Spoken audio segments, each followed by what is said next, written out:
Hello hello. ये जो public है ये सब जानती है, पब्लिक है ए बाबू, ये पब्लिक है पब्लिक।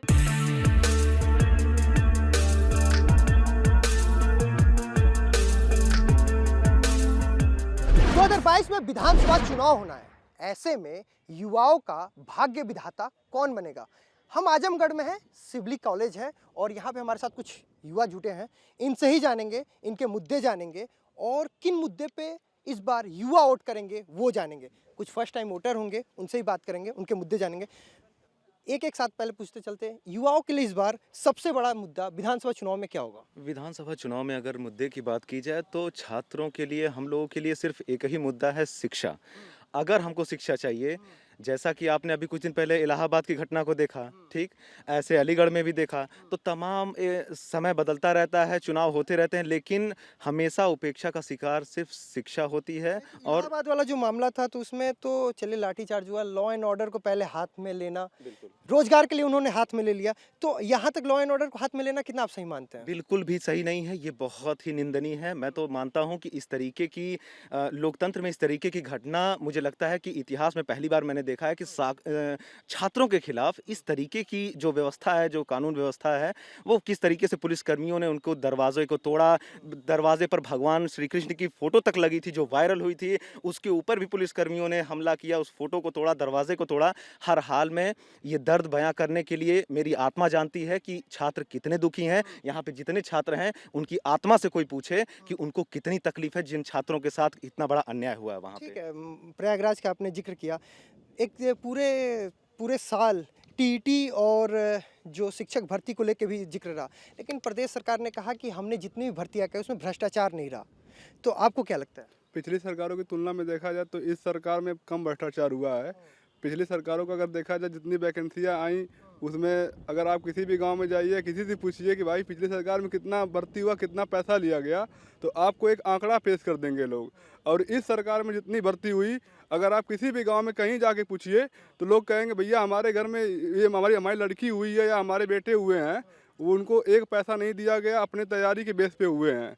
तो ये सही है। लेकिन सर, जो छात्र आंदोलन कर रहे थे और उनके ऊपर लाठियाँ बरसाई गई, तो देखिए इस देश में, ये स्वतंत्र देश है, यहाँ पे अपनी मांग को लेके आंदोलन करना सही है। सरकार को उनकी मांग, सभी लोग का जिक्र है कि वो लाठीचार्ज से दुखी हैं। तो ये बताइए कि युवाओं का भाग्य विधाता कौन? जैसा ने इन्होंने बताया है कि रोजगार को लेकर के 1 रुपया नहीं दिया गया है, बहुत अच्छी बात है। करप्शन खत्म हुआ है और इस सरकार में जो है दबंगई जो है कि लॉ एंड ऑर्डर दुरुस्त रहा है। क्या युवा इस पे भी जाएगा, लॉ एंड ऑर्डर दुरुस्त रहा देखिए है? क्या है कि मैं सबसे पहले बता दूं कि ये पूर्वांचल की धरती है, ये अल्लाह सिवली नुमानी की धरती है। यहीं पे ये पूर्वांचल की धरती जहाँ से सूर्य निकलता है, ये उसकी धरती है। और ये जहाँ हम खड़े हैं सिवली नुमानी की धरती है। यहीं पे एक बार प्रियंका गांधी से लेकर राजीव गांधी से लेकर इंदिरा गांधी तक इस धरती पर आए हैं। लेकिन क्या हुआ, क्या आज सबसे अधिक अगर बेरोजगारी अगर हिंदुस्तान में, अभी तो आप देख लीजिए राहुल गांधी जी ने संसद में बोला, पिछले 50 साल के रिकॉर्ड उन्होंने बताया कि बेरोजगारी दर सबसे अधिक है इस समय। तो इस बार क्या चुनाव में सबसे बड़ा मुद्दा बेरोजगारी ही रहेगा? बिल्कुल बिल्कुल, सबसे बड़ा मुद्दा बेरोजगारी हो सकता है, क्योंकि आज के युवा के लिए रोजगार सबसे मूलभूत आवश्यकता है। और इसके लिए आर्थिक स्थिति का सही होना युवा के लिए सबसे महत्वपूर्ण चीज़ है। शिक्षा और आर्थिक स्थिति का सही होना, क्योंकि जहाँ एजुकेशन सिस्टम की बात होती है तो प्रदेश सरकार का एक और दावा है कि हम नकल विहीन पेपर कराए और एजुकेशन सिस्टम को दुरुस्त किया, चूँकि 2 साल कोविड में भी चला गया। तो आपको युवा के तौर पे आपको क्या लगता है? इस समय वर्तमान में जो सरकार है नकल विहीन परीक्षा जो कराने की बात करती है, वो कहीं न कहीं सही है। इससे पिछली सरकार जो थी, अगर पेपर कोई कराती थी तो उसमें पेपर आउट होता था, पेपर हो जाता था, किसी को पता नहीं चलता था। तो पेपर आउट तो जैसे टीईटी पेपर लीक, तो ये भी तो इस पूरे प्रदेश सरकार के 5 साल में जिक्र होता रहा कि हर पेपर होने से पहले पेपर लीक हो गए। कहीं ना कहीं पिछली सरकार में जो अधिकारी थे वो इस सरकार में भी थे, उनको समझने में दिक्कत हुई और वो अपना भ्रष्टाचार का जो काम पहले सरकार में करते थे इस सरकार में भी किए, लेकिन उसको उजागर कर दिया गया। और जैसे आप बता दूं कि प्रयागराज की बात चर्चे में हो रही है, तो कहीं ना कहीं छात्रों के साथ जो गलत हुआ उसके निंदा करते हैं हम, लेकिन लॉ एंड ऑर्डर भी छात्रों ने हाथ में लिया, वो कितना सही था? वो सही एकदम गलत था। जैसे कि बता दूं कि किसान आंदोलन कर रहे थे, सरकार के खिलाफ आंदोलन कर रहे थे, सरकार ने कुछ कानून लाए, उसको समझाने की कोशिश की, लेकिन किसानों को नहीं समझ में आया, तो सरकार ने बात को मान ली। उसी तरह से शांतिपूर्ण तरीके से मैं चाहता हूँ कि छात्र भी करते हैं, तो सरकार कहीं ना कहीं बात को समझती है और उस बात को मान लेती है। युवाओं के लिए इस बार विधानसभा चुनाव में सबसे बड़ा मुद्दा क्या रहेगा? रोजगार, रोजगार, एजुकेशन। देखिए, सबसे पहले मैं बताना चाहता हूँ कि भाजपा के ये लोग हैं, ये सबसे पहले बात तो ये झूठ। भाजपा, अब देखिए भाजपा और मैं युवाओं की बात करूंगा। युवाओं की बात देखिए, युवाओं की जो बात करता है, युवाओं को जो एक आवाज़ है, किसानों की जो आवाज़ है, नौजवानों की जो एक आवाज़ है, अखिलेश यादव है। युवाओं के लिए जितना वो कार्य किए हैं, युवाओं के लिए जितना वो काम किए हैं, कोई सरकार ने नहीं किया है। ये बोलते हैं क्राइम रेट कम हुआ है। हाँ, क्राइम रेट कहाँ कम हुआ है? वुमेन्स के again 46% crime rate Uttar Pradesh में इस सरकार में बढ़ गया है। एनसीआरबी की रिपोर्ट आप उठा के देखिए, जितना क्राइम रेट इस सरकार में हुआ है उतना किसी में नहीं हुआ है। लॉ एंड ऑर्डर दुरुस्त हुआ, ये भी क्या है युवाओं के लिए रोजगार इस बार जो मुद्दा होगा विधानसभा में? बिल्कुल होगा। लॉ एंड ऑर्डर कहाँ मेंटेन हुआ है? इनके गुंडे माफिया जो है पिच पे क्रिकेट खेल रहे हैं, उन्हें पकड़ा नहीं जा रहा है। ये लॉ एंड ऑर्डर मेंटेन हुआ है। कुलदीप सिंह सागर क्या है, ब्रजेश सिंह क्या है, धनंजय सिंह क्या है, ये माफिया नहीं है। ना जैसे युवा है तो आप पूरी तरीके से राजनीति में जा रहे हैं। मैं युवाओं का जान रहा हूँ कि युवा इस बार किस चीज पे वोट करेगा? युवा इस बार रोजगार पे वोट करेगा, युवा इस बार जन विरोधी सरकार पे वोट करेगा, युवा इस बार शिक्षा पे वोट करेगा। 3 साल का लगातार जो पेपर आउट हुआ है, युवा इस बार एक अच्छी सरकार पे एक अपना फ्यूचर देखेगा। युवा देखिए, इलेक्शन होता है फ्यूचर के लिए होता है, और फ्यूचर जो ब्राइट करेंगे माननीय श्री अखिलेश यादव ब्राइट करेंगे, और कोई सरकार नहीं कर पाएंगे, क्योंकि बाबा नहीं कर पाएंगे। अच्छा ठीक है, मैं एक आजमगढ़ में यूनिवर्सिटी की सौगात मिली अभी, तो एजुकेशन सिस्टम पे काम हुआ कि नहीं हुआ पिछले 5 साल में? नहीं सर, बिल्कुल भी काम नहीं हुआ। सौगात कहाँ मिली? यूनिवर्सिटी के नाम पर एक शिलान्यास पट लगा कर चले गए। ना तो वहाँ भी कैंपस चालू है, ना तो अभी वहाँ एडमिनिस्ट्रेशन का कोई हिसाब किताब बना है। एक पत्थर लगा के आप निकल गए, करें हमने यूनिवर्सिटी बना दिया है। अगले 2 महीने बाद चुनाव है, पता नहीं है सरकार में आ पाएंगे ये लोग कि नहीं आ पाएंगे। अब वो काम तो अधूरा रह गया। दूसरी चीज़ सर देखिए, कहावत ना, जुल्म फिर जुल्म है, बढ़ता है तो मिट जाता है। 3 साल से लगातार इन लोगों ने आरआरबी एनटीपीसी की परीक्षा को रोक के रखा था। और सर छात्र कितने दिन इंतज़ार करेगा? छात्र भूखा है, रोज़गार मांग रहा है, भूखे पेट ना होए भजन गोपाला। 3 साल से इंतज़ार करते करते उसका जो है सब्र का बांध टूट गया। और छात्रों पर जिस तरह से कार्रवाई की गई सर, मतलब वो इस देश के नागरिक हैं, छात्र हैं, इस देश के भविष्य हैं, उनको आतंकवादियों के जैसे ट्रीट किया जा रहा है। हॉस्टल में घुस के सर बेतहाशा जिस हिसाब से हुआ सरकार ने भी कहा वो निंदनीय था। सर निंदनीय था, तो सरकार से निंदनीय था, उसके लिए क्या डैमेज कंट्रोल कर रही सर? अभी भी अभ्यर्थी जो है वो जेलों में सड़ रहे हैं। बात है कि जो बच्चे थे उनको आगे परीक्षा देने पे रोक लगा दी गई। बात सुनिए, सबसे पहले ये छात्र अगर कोई मांग करते हैं तो छात्र को लाठी मिलती है। अगर छात्र कोई कोरोना काल के दौरान सरकार से कोई मदद की मुहिम करेगा तो उसे यूपीएनएसए के तहत में जेल में भेज देंगे। इस सरकार ने यूपीएनएसए इतनी ज्यादा छात्रों पे और नौजवानों पे लगाए हैं, जैसे कूड़े की भाव यूपीएनएसए लगा के छात्रों को जेल में भेज रहे हैं। एजुकेशन सिस्टम 5 साल में दुरुस्त हुआ या नहीं हुआ? चूंकि कोविड काल के भेंट चढ़ गया 2 साल, लेकिन एजुकेशन सिस्टम दुरुस्त हुआ है नहीं? मैं अगर एजुकेशन सिस्टम की बात करूं तो किसी भी देश में 2 चीज़ उसकी रीढ़ होती है, एक रोजगार और एक शिक्षा।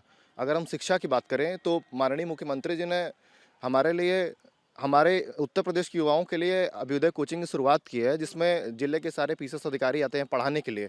और अभ्युदय कोचिंग का मार्गदर्शन आजमगढ़ के खुद सीडीओ साहब करते हैं, और वो डेली अपना पॉइंट ऑफ व्यू बताते हैं कि किस तरीके से आप सिविल सर्विसेज को क्रैक कर सकते हैं। उसमें सिविल सर्विसेज नहीं बल्कि मेडिकल की, आईआईटी की और भी कई ब्रांचेज है जो चलती हैं, रेगुलरिटी पे चलती हैं। ऑनलाइन भी उसमें कोर्सेज है, ऑफलाइन भी कोर्सेज हैं। और शिक्षा का जहाँ पे प्राइवेट कोचिंग जो व्यवसायीकरण कर रही थी, उसके मुंह पे तमाचा लगा है भाजपा सरकार में। अच्छा, मतलब प्राइवेट सेक्टर के जो कोचिंग थे वो बंद। सेक्टर का कोचिंग को टक्कर देने के लिए माननीय मुख्यमंत्री जी ने अभ्युदय कोचिंग की शुरुआत की है। और डेफिनेटली मेरा ऐसा मानना है कि कहीं न कहीं युवा पढ़ करके अभ्युदय कोचिंग से अपने देश का और अपने जिले का, अपने स्टेट का नाम जरूर रोशन करेंगे। टेक्निकल एजुकेशन पे बात करेंगे पहले उससे, लेकिन एक लास्ट आपसे पूछ लेते, चूंकि हमारे क्रम में आप आखिरी हैं, इस बार युवाओं के लिए भाग्य विधाता कौन बनेगा? युवाओं का भाग्य विधाता तो हर सरकार में यही होता है कि हम युवाओं के लिए करेंगे, बेरोजगार के लिए करेंगे, शिक्षा लाएंगे और लॉ एंड ऑर्डर को मेंटेन करेंगे, यही सारी बातें होती हैं। लेकिन जब चुनाव जीत जाता है तो उसके बाद फिर ना युवा का पता चलता है, ना लॉ एंड ऑर्डर का पता चलता है, ना कुछ का पता चलता है। तो इस तरह तो सारी सरकार जितनी भी सरकारें आई, सब ने वादा किया। वादा किसने निभाया ये तो युवा ही बता पाएंगे ना। और युवा यही कहते हैं कि हम हमेशा बेरोजगार रहे हैं, हमको रोजगार नहीं मिला।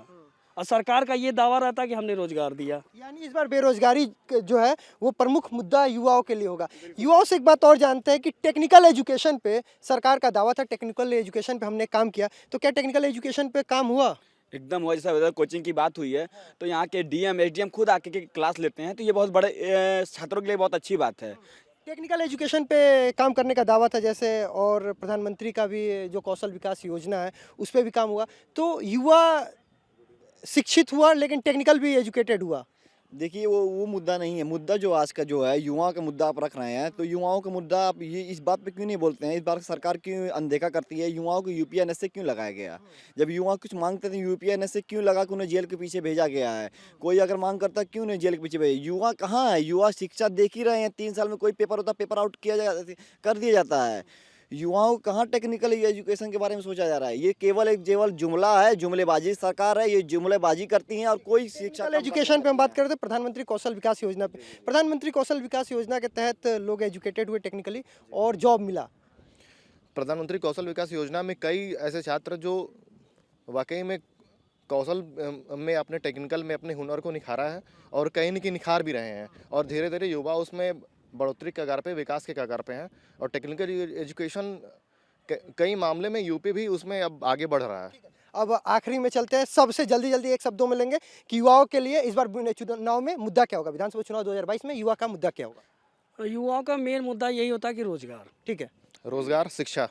रोजगार, शिक्षा, स्वास्थ्य। ठीक है आपके लिए? रोजगार, शिक्षा, स्वास्थ्य और अच्छी दिशा। ठीक है आपके लिए? सुरक्षा, शिक्षा। सुरक्षा, शिक्षा। आप? रोजगार और शिक्षा। एजुकेशन। रोजगार, शिक्षा, स्वास्थ्य और सुरक्षा। अच्छा ठीक है, आपके लिए? शिक्षा, चिकित्सा और स्वास्थ्य सबसे बड़ी जरूरत है। ठीक है, स्वास्थ्य, शिक्षा और रोजगार, शिक्षा और सुरक्षा अति आवश्यक है छात्रों के लिए, क्योंकि जो है छात्र जो है हमेशा जमीनी स्तर की जो भी कार्य होता है उसी पर रहते हैं। आपके लिए? रोजगार, शिक्षा, सुरक्षा, चिकित्सा और ट्रांसपोर्ट। ट्रांसपोर्टेशन बहुत जरूरी है। ट्रांसपोर्टेशन बहुत डिपेंड करता है विकास टेक्निकल एजुकेशन की बात आप कर रहे थे, तो हम पॉलिटेक्निक किए हैं, इलेक्ट्रिकल से किए हैं, हम बाहर भी गए थे, अपने यहाँ नोएडा सेक्टर में देखे हैं। जो सरकार हाईवे बना रही है, एक्सप्रेसवे बना रही है, अब उसके आसपास वो जो आईटी सेक्टर हुआ और जो टेक्सटाइल इंडस्ट्री हुआ, वो सब यहाँ पे स्थापित कर रही है। ट्रांसपोर्टेशन होगा तभी विकास हो पाएगा, तभी ठीक है, बेहद जरूरी है और सरकार ने इस पे बहुत काम किया है। पूर्वांचल एक्सप्रेसवे या फिर यमुना गंगा, ये गंगा एक्सप्रेसवे बना रही है। आपके लिए? हमारे लिए शिक्षा का सही मार्गदर्शन ही बहुत ही ज़्यादा ज़रूरी है। सही मार्गदर्शन में हमें शिक्षा मिलेगी तो रोज़गार तो हमको चुटकी में मिल जाएगा। शिक्षा का सही मार्गदर्शन आपके लिए? रोजगार प्लस शिक्षा प्लस चिकित्सा।